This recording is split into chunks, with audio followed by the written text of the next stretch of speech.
Hello everyone and welcome back to the state of the world.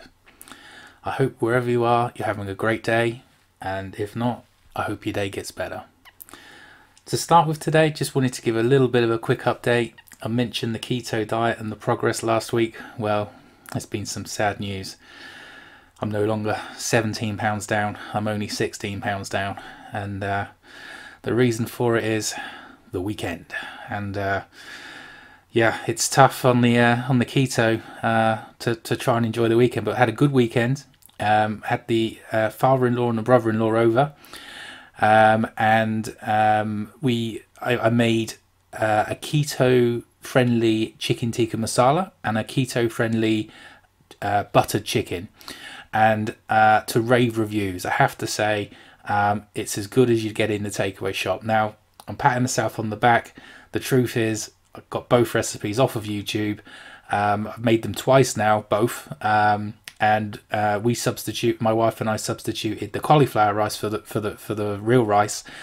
But boy, oh boy, it was nice. It was tasty. And my brother-in-law said himself he felt it was worthy of a takeaway shop. So what I thought I might do, giving you the update, is when I post this video, I think what I'll do is I'll put the links in the description for the two YouTube videos where I got those recipes from, with all the instructions. Give them a go. You don't need to be on keto to appreciate these curries. They're very good, very good. So there's an endorsement. So go try them out. I wanted to talk today about a couple of other things. So this first thing just came up this morning. It's kind of changed my mind on what I want to talk about today. But yeah, so I'll go over to this tab, and the Archbishop Cranmer blog, and he's put up a post this morning which includes a video which I'm not going to play on here, but I'd encourage you to go find it, or perhaps through Archbishop Cranmer's blog. And up front, I'm going to say this video, it's only about 3 minutes long, but I found it uncomfortable viewing.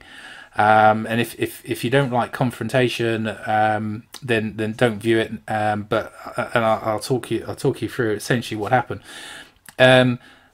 Essentially, this teacher has kicked out a kid. I don't know how old this kid is. I don't know if this is school or university. I think it's school, just sort of going on the background of the video.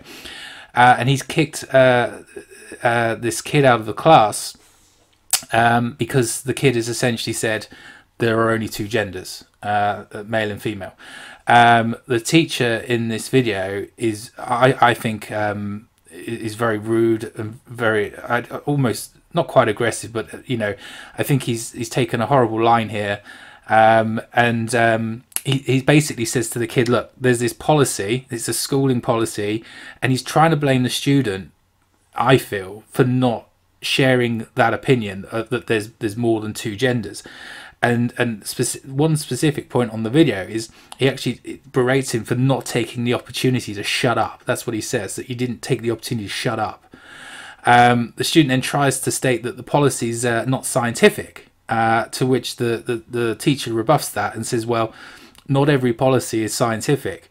To which then the student sort of states, look, the school's policy of inclusion, sorry, the teacher states that then that the school's policy of inclusion is designed to ensure there is no discrimination, seemingly completely unaware of the irony of kicking this boy out of the class for having a different opinion. So again, we've got another example of where diversity and inclusion only extends to when it's within you know, until the thought police turn up and you've got a different idea, and then out you go. The student tries to clarify that it's his belief and it's non-discriminatory by saying that you know, there's male and female. It's his opinion that everything else is a personal identification, and he's rebuked. And again, they point back to the policy. And you know, it's the sense of anger in this teacher at the boy for not towing the you know, I'm going to call it the right-on agenda, and almost for not submitting to that. You know, there's a policy, you should submit to it. This is it. This is the only viewpoint that can be heard. I think the boy does incredibly well in staying calm and stating his case.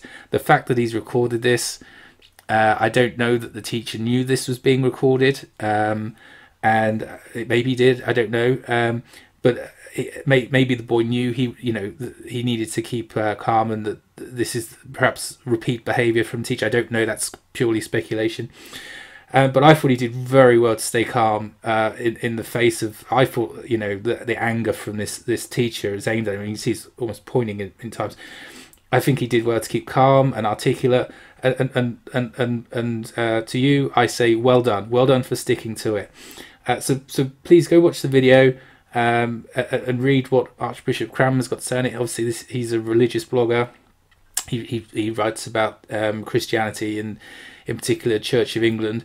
I think he's very even-handed, but obviously he's obviously on the a Christian, and it's a Christian bent. But go take a look at it, and maybe leave a comment over there and tell him what you think. But once again, well done to that boy. I don't like that the kid was excluded. I get that the younger generation have different opinions to my generation and different opinions to other generations. But I just don't agree with it. I think the boy's point is right. I think that chromosomally, scientifically, all through history until about 2 or 3 years ago, it's there's two genders. There's people who identify. Some people don't identify and feel comfortable within that. That's always, I think, been, well, in recent years at least, generally well accepted. But I don't think you can change the science books. And if you're going to do it, don't do it through, change school policies and, get it out there. Get some kind of scientific consensus. Get the language worked out. Get it so that it's separate and aggregated. And then have everyone understand. Everyone understands the rules. Then this is what we're calling it. This is how it's different from gender. This is how it's the same, or it crosses over. Don't do this. Don't kick kids out of class, and don't frustrate the ability to talk openly about these ideas. It's obviously prevalent. It's come up in the classroom. I'm sure kids are talking about it, and it's in their media and their social media and their pop culture, and so it's an issue. It's not something we can ignore. But I just it's just the approach here of the non-tolerance from the supposedly tolerant. He's got an opinion. That it annoys me that somewhere somebody or a group of people have decided what's the acceptable viewpoint. And then this is essentially indoctrination in action. And that's what we see here in this video. We haven't had an election. We haven't to say, hey, we're all agreed on this. Not that you necessarily have a referendum on that, but there's no it hasn't passed through public discourse yet. We shouldn't be closing off things and saying that that this is the way and no other way, and it works both ways on this subject. I might not agree with it, but I accept that it's out there for conversation, and that's fine. And me and my thoughts and whatever might not go along with it, but this just isn't the way to do it. I don't think kicking a kid out of class is helped anything or anyone. And honestly, I think this teacher, actually, when you see it, I think he owes this boy an apology. This is something that's happened, prior to filming, and it's a bit of a setup. I don't know, but I think he owes him a bit of an apology. Anyway, so a bit of a negative first story there, or first conversation point. I'll move on. I want to talk about something else today, and a bit more positive, a bit more upbeat. I seem to come back to freedom of speech a lot lately because it's just in the news. It's on my Twitter feed, and there's other things I want to talk about on this channel, and I don't want to kind of get pigeonholed or whatever and just be talking about the same things all the time. So I've touched on this last week. I want to talk about cryptocurrency. This is going to be a big week for cryptocurrency, I feel. Prove me wrong next Monday, but just start with the old updates and the price updates. So Bitcoin's over 9,000 again. That's pretty significant. I think if it hits 10,000 and everything else we talk about, if none of that happens, always big news. But I think Bitcoin on its own hitting 10,000, that's mainstream news again. And and you know, you'll start to see it all over the place again. And there's been some general upward trends this year from very low bases. It was obviously what we call a bear market last year, and crypto lost a lot of its price, and a lot of money left the market. But that, you know, there's been a gradual increase through in 2019, and I hope that continues. You know, again, so my coins that I look at and have a little bit of money in: Bitcoin, Ethereum, XRP, Litecoin, Stellar, and Cardano. And by the way, you know, stop there and say, should have said this a moment ago. This is none of what we're talking about here. It's financial advice. Don't take it that way. If you're interested in getting into the market, do your own research. Take precautions, and never ever, the golden rule, never ever invest more than you can afford. If you put money into this market, you have to be prepared for it to go to zero. I'd liken it though to perhaps going to a betting shop and putting on a bet. I mean, even if you have a rough time out there, you can hold on to your coins, and hopefully the market recovers. And I think that we're going to see some big things from the crypto market this year. So let's talk about it a second. So the big news, I think, this week is going to be the so-called Facebook coin. And it's what's happening, or what's about to happen. I don't think this is mainstream news. It's all over the internet though, but you perhaps have to be in the crypto circles to be hearing about it. And I think this news will probably break tomorrow on Tuesday the 18th. But here's what's happening. So Facebook went off. You know, there's been talk about cryptocurrency for years. Facebook's gone off, and they're being accredited as kind of the leads here. But they've pulled together a consortium of companies. And reputedly, they all put in, I think it was $10 million each, and to be a part of this, and they've come up with their own cryptocurrency. And each of these companies has some control over the blockchain. So there's some consensus from different companies, and there'll be controls within that. So if we, you know, here's the story on Cointelegraph, you know, social media. They're going to announce what they're calling the Libra Association, and I'll get to that in a moment. But all these companies, they've put all this money in. And now they've looked at Bitcoin, they've looked at XRP, they've looked at Ethereum, or Ethereum, and it basically, look, hey, this cryptocurrency, it's the future, it's relevant to us. We need to get into this game. They've gone about, they've put the money in. They've probably learnt the lessons of some of the other cryptocurrencies. The rumor is they're going to peg the value of this crypto coin to a basket of other currencies. So it's not going to be pegged to the dollar necessarily. You don't have to peg with a cryptocurrency. It's actually very much advantageous if you don't, in many respects. But I think they're trying to have some kind of regular like stabilization there. Let's take a look at the companies involved in this Libra Association. So imagine, so up on screen there. So you've got people like PayPal, Visa, MasterCard, Coinbase, eBay, Vodafone, Uber, and those are just some of the ones that I haven't heard of all of them, but crikey, there's some big companies in here. You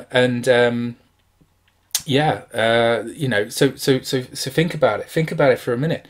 Many years ago, well, not many years ago, a few years ago, there was this trend of people playing farming games on Facebook, and poker and all of that. I don't see it so much now, but imagine a world where, you know, Facebook gives you your gaming, and you know, you every time you play, you pay a few pence out of this cryptocurrency. That's the great thing about cryptocurrency. You can, it's all electronic, so you know, the payment costs can, if you design it right, can be very minimal. So we're into this world where potentially you can have micropayments. So and that's what's interesting. So I'm posting this to YouTube, perhaps Facebook, because they're not, because, you know, YouTube and Google aren't on it, but you know, perhaps Facebook's people will move from YouTube to Facebook, and they'll post their videos there, and instead of ads, you know, every time you click on you know, the state of the world, you might pay half a penny, or maybe a penny. That's probably all I'm worth. But, you know, and then obviously, you know, you get 10,000 views or 1 million views, and that racks up. And It's game changing stuff. It's world changing stuff. But why I mean, that's exciting on its own. But here's why I'm excited. This is big news. Facebook is just so well known, and I feel like this is crypto going mainstream. This is that people have heard of Bitcoin. They might have heard of some of the others. Most people haven't, but they might have heard of some of the others. They don't really understand it. But this is what's going to cut through. Facebook putting cryptocurrency. They maybe I don't know how they do it, but maybe they put it out there, and then people start interacting with Facebook again, and they're putting money in there, and then they're sending money to each other, and doing projects or sharing media and files and goodness knows what else. I think it's a game changer for crypto. It could be a game changer for Facebook, but also you imagine them, you booking Uber through Facebook and paying with Facebook coin or whatever they're going to call it. And you can see the payment people, they're on board here, MasterCard, Visa, and PayPal. So, this is the future. Crypto is the future. So I'm really excited because, people I think who are invested got a little bit of money in crypto. We're waiting for that next, surge in prices. It was a tough 2018 for those of us that were, got in a bit late in 2017. But share this tweet from Lord XRP, which is at Bit4Coins with a Z on the end. If you look at how crypto reacted in the last big bull market, as they call it, XRP, which is Ripple, XRP 36,108% gain in 2017. Well, I think when we were on Coin Paprika, there was 43 pence or 43 cents, sorry, today. So I don't know what it is. 36,000. If that happened again, I mean, I'm buying multiple houses. I'm a winner. I don't expect 36,000 this year. Don't get me wrong. I really don't think that's realistic this year. But say it went up, 136 for that, and we'd be at $4.30. Well, XRP's all-time high was around, I think it was around $3.47 or $3.50, somewhere in that mark. So it's not unrealistic that it could be up to $4.30 by the end of the year. That's 1,000%. It sounds crazy. But then the little boy in me gets excited when I think, well, what if it's only a third of that, and it's of that big number on screen? What if it goes up 10,000%? Well, that would take it up to $43, and I'm telling you now, that's me out of my mortgage by the end of the year if it goes up by that. So, we can dream about the lottery. We can dream about the lottery. We can go to the bookshop and put a bet on. If you lose, you lose. Your money's gone. Here, at least, potentially. I mean, there is the risk you could lose everything, but you've still got something over at the end of it, and it's a similar level of gamble, I think. So I'm excited about this. I've had a little bit of money in the crypto market for a few years. Hasn't paid big yet, but the market's been going down a lot in that time. But all of the signs are telling me I think it's going to be a strong second half to 2019, and I'm ready. I'm ready for the I've taken the pain. I've seen the market move down, and lived on the news and everything else. But it's not just the Facebook coin. There's a lot of other things going on.